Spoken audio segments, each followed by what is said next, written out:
Good morning, Jai Hind students. Today is your new chapter start. Reproduction.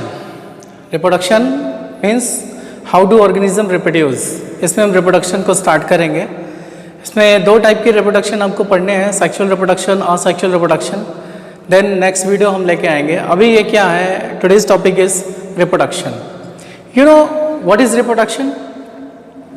आप जो पृथ्वी पे life की continuity देखते हो ना, ये रिप्रोडक्शन के कारण ही है. ओके, मीन्स जो लाइफ प्रोसेसेस आपने पढ़ा था, मीन्स एक ऑर्गेनिजम्स के अंदर क्या क्या प्रोसेसेस होंगे जो उसके लाइफ को मेंटेन बना के रखे हुए हैं, डाइजेशन, एक्सक्रीशन, रेस्पिरेशन, सर्कुलेशन, उसी में एक है reproduction. Reproduction is also important life process because reproductions के थ्रू ही लाइफ की कंटिन्यूटी बनी रहती है. मीन्स एक ऑर्गेनिज्म मरने से पहले अपने ही जैसे ऑफस्प्रिंग मीन्स संतानों को छोड़ के जाता है और कंटिन्यूटी लाइफ की बनी रहती है. मीन्स एक जो डॉग है, जो एक कुत्ता है, वो मरने से पहले कई कुत्तों को छोड़ के जाएगा, फिर वो मरने से पहले इस तरह से छोड़ के, तो पहले भी कुत्ते थे, आज भी कुत्ते हैं, कल भी कुत्ते होंगे. इसी तरह से जितने भी ऑर्गेनिज्म हैं पहले भी थे, आज भी और कल भी रहेंगे. हाँ, वो मरते रहते हैं, उनकी डेथ होती रहती है, बट कंटिन्यूटी उनकी बनी रहती है रिप्रोडक्शन के कारण ही. तो हम इस पे कुछ फैक्ट्स देखेंगे. आज का टॉपिक है reproduction. Okay, so come to the point. The production of new organism. देखिए यहाँ एक वर्ड आपको मिला, क्या? New organism. ओके, मीन्स नए ऑर्गेनिज्म कैसे आते हैं? From the existing organism of the same species, that is called reproduction. Means अपने ही जैसे संतानों को जन्म देना ही रिप्रोडक्शन कहलाता है, नई ऑर्गेनिजम्स जो आती हैं. Okay, so reproduction is essential for the survival of a species on earth. Means अगर कोई स्पीसीज है अर्थ पे तो उसमें कंटिन्यूटी बनी रहेगी. मीन्स वो मरेगा, उसकी एक लाइफ स्पेन, लाइफ साइकिल होगी. कोई 60 साल में मरेगा, 70 साल में मरेगा, 5 साल में मरेगा, 5 दिन में मरेगा तो कंफर्म है. लेकिन वो मरने से पहले अपने ही जैसे संतानों को इस पृथ्वी पे छोड़ के जाता है. तो वो जो प्रोसेस है ना, उसको हम रिप्रोडक्शन बोलेंगे. Okay, the process of reproduction ensure continuity of life. देखिए यहाँ पे लिखा continuity of life on earth. Reproduction ही वह वजह है जिसकी वजह से इस पृथ्वी पर लाइफ मेंटेन बना हुआ है. हजारों साल पहले भी था, आज भी और आगे भी रहेगा. क्यों? क्योंकि ऑर्गेनिजम्स में रिप्रोडक्शन होता है. रिप्रोडक्शन से क्या होता है? नए नए इंडिविजुअल्स आते रहते हैं, नए नए ऑफस्प्रिंग्स आते रहते हैं. Okay, so come to the point. Reproduction gives rise to more organism with the same basic characteristics as their parent. Okay, क्या है? जो ऑफस्प्रिंग आते हैं रिप्रोडक्शन के थ्रू, जो ऑफस्प्रिंग आते हैं, जो उनकी संतानें होती हैं, वो अपने पेरेंट्स से काफ़ी मिलते जुलते होते हैं. वो अपने पेरेंट्स से मिलते जुलते होते हैं. क्यों? क्योंकि वो उनकी संतान है, उनके कैरेक्टरिस्टिक्स उसमें होंगे. ओके, अभी क्या है? Reproduction gives rise to a more organism. Means वो और ऑर्गेनिजम्स को तैयार करता है with the same basic characteristics. उसमें क्या होते हैं?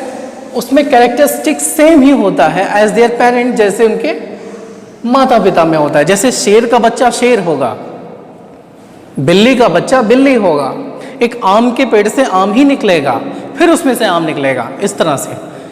तो पेरेंट्स के जैसे ही ऑफस्प्रिंग होंगे. जो ऑर्गेनिज्म नए इंडिविजुअल आएंगे वो अपने पेरेंट्स के जैसे ही होने हैं. रिप्रोडक्शन में ये होता है. Okay, There are two main method of reproduction in living organism. कितने living organisms में कितने मेथड है? Two main method. ओके, तो फिर से सुनो अभी मेरी बात. मीन्स जैसे शेर है, शेर का बच्चा शेर ही होगा, शेर का बच्चा बिल्ली तो होगा नहीं. हाँ, बिल्ली का बच्चा बिल्ली होगा. तो अपने पेरेंट्स के जैसे उनके ऑफस्प्रिंग होते हैं, उनकी संतानें होती हैं. ओके, एक आम के पेड़ से आम आएगा, अमरूद के पेड़ से अमरूद आएगा. ओके, सेब के पेड़ से सेब ही आएगा. तो ये जो है, जब आप जेनेटिक्स पढ़ोगे उसमें पढ़ोगे, बट आएगा कैसे? वो रिप्रोडक्शन के थ्रू आएगा. तो व्हाट इज रिप्रोडक्शन? पहली लाइन आपने देखा था क्या? The production of new organism. What is reproduction? The production of new organism from the existing organism as a same species, that is called reproduction. Reproduction के कई definition आप बना सकते हो। Okay, so there are two main method of reproduction. कितने method हैं? Reproduction के दो मेथड हैं। कौन कौन से? ये देखिए यहाँ पे क्या है, असेक्सुअल रिप्रोडक्शन और second is sexual reproduction. So first of all, what is reproduction? The second question is, how many types of reproduction? Two types of reproduction, asexual reproduction, sexual reproduction. ये asexual reproduction क्या है? तो इसको देखिए concept clear करते हैं पहले हम। क्या? जैसे आपने देखा होगा गुलाब, रोज का पौधा गुलाब देखा है ना, गुलाब का प्लांट। तो उसको गुलाब की टहनी को काटो, जमीन पे गाड़ दो, पानी वगैरह देते रहो, तो उसमें से फिर से टहनी निकलेंगी, नया गुलाब का पेड़ तैयार हो जाएगा। मतलब ये जो नया ऑर्गेनिज्म, नया जो प्लांट आया वो कहाँ से आया? उनके टहनियों से हमने तोड़ा और लगा दिया। इसको हम वेजिटेटिव रिप्रोडक्शन में पढ़ेंगे। ये असेक्सुअल रिप्रोडक्शन होता है। मीन्स इसमें सिंगल पेरेंट है, मतलब एक ही पेरेंट हो। जैसे पेरेंट्स में आप जानते हो दो होते हैं, कौन? माता पिता, है ना, मदर फादर है, ये आपने देखा कि नहीं? तो पेरेंट्स में तो, बट जिसमें सिंगल पेरेंट हो, एक ही ऑर्गेनिज्म से नया इंडिविजुअल आ जाए, वो असेक्सुअल रिप्रोडक्शन है। इसमें गैमेट फॉर्मेशन नहीं होता। You know gamete sex cells होते हैं, ये जर्म सेल्स होते हैं। इनमें नंबर ऑफ क्रोमोसोम हाफ होते हैं। तब जब मेल गैमेट फीमेल गैमेट का फ्यूजन होता है, जाइगोट बनते हैं। ये आप आगे पढ़ोगे, जब मेल गैमेट फीमेल गैमेट का फ्यूजन होता है, जाइगोट बनता है, फिर वहाँ पे नंबर ऑफ क्रोमोसोम फुल हो जाते हैं, और वहाँ पे जब सेल डिवीजन स्टार्ट होगा तो नया एक ऑर्गेनिज्म को तैयार करेगा।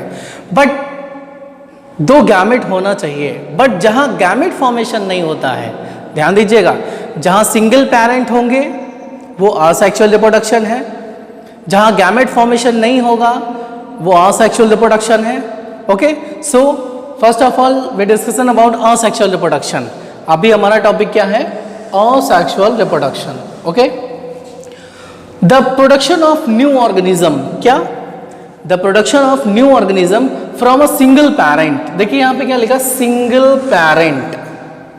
मैंने अभी अभी बताया आपको, जिसमें सिंगल पेरेंट होंगे वो असेक्सुअल रिप्रोडक्शन होगा। तो ऐसे production, the production of new organism, organisms के ऐसे production from a single parent, जो सिंगल पेरेंट से आते हैं, without involving of sex cells. Means sex cells means gametes, बिना गैमेट के बने ही वो आ जाते हैं, उसको क्या बोलेंगे? Is called asexual reproduction. उसको हम असेक्सुअल रिप्रोडक्शन देखेंगे। तो असेक्सुअल रिप्रोडक्शन के आपने दो क्राइटेरिया देखा। पहला, सिंगल पेरेंट होगा, दूसरा गैमेट फॉर्मेशन नहीं होगा। Okay, means male gamete female gamete यहाँ नहीं बनेगा। कहाँ बनेगा? वो सेक्सुअल रिप्रोडक्शन में बनेगा। तो अभी क्या हमने पढ़ा असेक्सुअल रिप्रोडक्शन में? The production of new organism from a single parent without the involvement of sex cells, यानी गैमेट्स के बिना ही ये नए ऑर्गेनिज्म आते हैं, उन्हें हम क्या बोलते हैं? Is called asexual reproduction. Okay, तो अभी हम कुछ टाइप्स देखेंगे असेक्सुअल रिप्रोडक्शंस में। जैसे आप यहाँ कुछ ऑर्गेनिजम्स के नाम देख रहे हो, जैसे अमीबा, अमीबा में असेक्सुअल रिप्रोडक्शन होता है। हाइड्रा, हाइड्रा में भी असेक्सुअल रिप्रोडक्शन होगा। Next is Rhizopus, you know Rhizopus fungus होता है, इसमें भी असेक्सुअल रिप्रोडक्शन होगा। लेकिन सेक्सुअल रिप्रोडक्शन के अलग अलग टाइप हैं। क्या? बाइनरी फिजन, अभी आपको ये याद रखना है, बाइनरी फिजन ये क्या होता है? यह असेक्सुअल रिप्रोडक्शन का एक क्या है? टाइप है। बाइनरी फिजन किस में होगा? अमीबा में होगा। ये लर्न करना है आपको। और budding in hydra, budding system किस में होगा? हाइड्रा में होगा। Next, spore formation, spore formation के थ्रू रिप्रोडक्शन किस में होगा? राइजोपस में होगा। सो अभी हम यहाँ देखते हैं अमीबा का क्या प्रोसेस होता है। जैसे आप यहाँ देख पाओगे, सपोज दिस इज अमीबा, इसका कोई शेप या स्ट्रक्चर तो होता नहीं है, सिंगल सेल का होता है, मीन्स यूनिसेलुलर ऑर्गेनिज्म है अमीबा। तो अमीबा में क्या होता है, जैसे उसका ये न्यूक्लियस है, तो न्यूक्लियस क्या होगा? दो पॉइंट्स में डिवाइड हो जाएगा। ओके, फिर इसका ये क्या होगा? ये यहीं से कट आउट हो जाएगा। बहुत सिंपल है। फिर ये क्या करेगा, ये अलग हो जाएगा। ठीक, ये देखिए ये अलग हो गया, ये दोनों, पहले अमीबा तो एक था फिर अलग हो गया। तो इसको हम बोलते हैं बाइनरी फिजन। बाइनरी फिजन में क्या होगा, जितने न्यूक्लियस बनेंगे, अब सपोज दैट ये अमीबा होता, इसका एक न्यूक्लियस होता है, तो इसके न्यूक्लियस जितने पार्ट्स में टूटते, मीन्स इसके न्यूक्लियस जितने पार्ट्स में टूटते उतने ही क्या बन जाते, उतने अमीबा तैयार हो जाते। इसको बोलते हैं बाइनरी फिजन। ओके, तो अभी क्या है, अमीबा को अमर बोला जाता है, ये कभी मरता नहीं है। क्यों, अमीबा को ऐसे ऐसे काट दो ना, तो उसके जिस पार्ट में न्यूक्लियस होगा वहां से नया अमीबा बन जाएगा, अमीबा मरेगा नहीं। ओके, सो तो बाइनरी फिजन अमीबा में हो गया। बडिंग हाइड्रा में होता है। You know hydra Coelenterata phylum का एक मेंबर है हाइड्रा। हाइड्रा का स्ट्रक्चर ऐसे होता है, आपने पढ़ा होगा इस तरह से, या पढ़ोगे आप, हाइड्रा ऐसे होता है। ये इसके टेंटिकल है, ये इसका माउथ होता है यहाँ पे। ठीक है, तो ये हाइड्रा है, सिलेंट्रेटा फाइलम का मेंबर है ये। ओके, सो अभी आप क्या देखोगे यहाँ पे कि यहाँ पे एक बुड होता है, यहाँ पे क्या होता है, BUD, एक गांठ होती है यहाँ पे। ये क्या होता है, ये धीरे धीरे इस तरह से बड़ा होने लगता है, ये धीरे धीरे यहाँ से ऐसे बड़ा होने लगता है, और बड़ा होते होते क्या होता है, ये यहीं से टेंटिकल निकाल लेता है और यहाँ से कट आउट हो जाता है। मीन्स एक नया हाइड्रा तैयार हो गया ये। ओके, तो बडिंग सिस्टम इसको बोलते हैं रिप्रोडक्शन में। तो हाइड्रा में होता है, ये असेक्सुअल रिप्रोडक्शन है। देखिए, सिंगल पेरेंट से ही नए इंडिविजुअल्स आ रहे हैं, नए ऑर्गेनिज्म आ रहे हैं, इसमें गैमेट फॉर्मेशन नहीं हो रहा है। अमीबा में हुआ, नहीं हुआ, हाइड्रा में हुआ, नहीं हुआ, एक बुड थी, एक गांठ थी जो बड़ी हो गई, एक नया इंडिविजुअल तैयार हो गया। यहाँ तो गैमेट फॉर्मेशन हुआ, नहीं हुआ, यहाँ भी दो पेरेंट्स की जरूरत नहीं पड़ी, सिंगल पेरेंट से ही रिप्रोडक्शन हो गया, नए ऑर्गेनिज्म आ गए। सो हाइड्रा में बडिंग सिस्टम होगा। स्पोर फॉर्मेशन की अगर हम बात करें, राइजोपस इसका एग्जाम्पल है, राइजोपस जो ब्रेड मोल्ड जिसको बोलते हैं, ब्रेड मोल्ड। ओके, तो ये ऐसे होता है ब्रेड मोल्ड, जैसे रोटी है उसी के ऊपर इस तरह से आ जाएगा, ये इस तरह से, ये राइजोपस है, कॉलोनी में रहता है। ओके, तो अभी यहाँ पे क्या है, तो इसको हम थोड़ा बड़ा करके ऐसे बनाते हैं इस वाले पॉइंट को, तो यहाँ पे इस तरह से स्पोर बन जाते हैं। यू नो स्पोर, यहीं से नए इंडिविजुअल आएंगे, और जब ये इसका ये ब्रेक होगा तो इसके स्पोर बाहर निकल जाएंगे।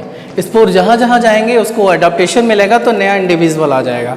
तो स्पोर फॉर्मेशन किस में होता है, राइजोपस में। तो तीन एग्जाम्पल आपने देखे असेक्सुअल रिप्रोडक्शन में। पहला तो असेक्सुअल रिप्रोडक्शन क्या देखा कि इसमें सिंगल पेरेंट होता है ऐसे रिप्रोडक्शन में, और इसमें गैमेट फॉर्मेशन नहीं होता। बाइनरी फिजन अमीबा में होता है, बडिंग से हाइड्रा में होता है, और स्पोर फॉर्मेशन राइजोपस में होता है। ये इसके एग्जाम्पल हैं। अभी हम देखेंगे sexual reproduction. You know sexual reproduction जिसमें गैमेट फॉर्मेशन हो और जिसमें पेरेंट में टू इंडिविजुअल्स हो। में से अभी क्या है सेक्सुअल रिप्रोडक्शन में, देखिए the production of new organism, the production of new organism from two parent. देखिए यहां पे क्या लिखा हुआ है, टू पेरेंट, और असेक्सुअल रिप्रोडक्शन में क्या था, सिंगल पेरेंट। तो सेक्सुअल रिप्रोडक्शन में दो पेरेंट होने चाहिए। क्यों, क्योंकि यहां पे गैमेट फॉर्मेशन होगा। सेक्सुअल रिप्रोडक्शन में क्या होता है, यहां पे गैमेट, मेल गैमेट और फीमेल गैमेट बनेगा यहां पे। जैसे सपोज दैट ये मेल गैमेट, ये फीमेल गैमेट, दोनों का फ्यूजन होगा तो जाइगोट बनेगा, और फिर यहां से नया इंडिविजुअल स्टार्ट होगा, मीन्स एक नया ऑर्गेनिज्म की शुरुआत होगी।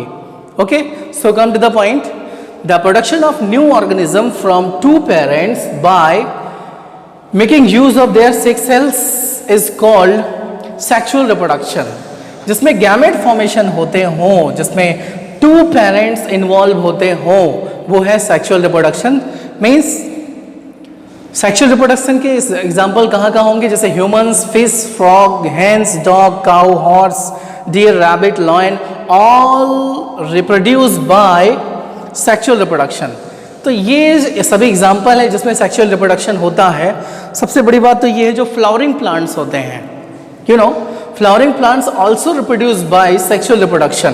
फ्लावरिंग प्लांट्स में भी आपने देखा होगा मेल गैमेट और फीमेल गैमेट फॉर्मेशन होते हैं, इस हिसाब से क्या होगा, उसमें गैमेट फॉर्मेशन होगा तो फ्यूजन भी होगा।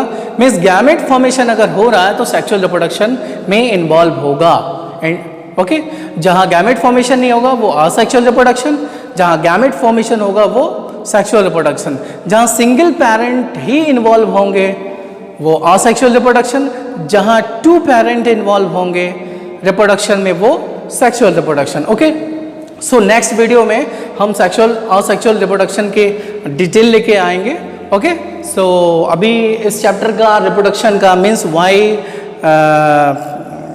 डू ऑर्गेनिज्म रिप्रोड्यूस चैप्टर में रिप्रोडक्शन को आपने पढ़ा, और नेक्स्ट वीडियो में असेक्सुअल रिप्रोडक्शन के डिटेल को पढ़ेंगे, मीन्स बर्डिंग को पढ़ेंगे, स्पोर फॉर्मेशंस पढ़ेंगे, वेजिटेटिव रिप्रोडक्शंस को पढ़ेंगे, एंड बाइनरी फिजन्स को भी पढ़ेंगे, एक एग्जाम्पल को डिटेल में देखेंगे। तो नेक्स्ट वीडियो का वेट कीजिए, डिस्क्रिप्शन से नोट्स को अपने कॉपी में लिखते रहिए। Okay, thank you.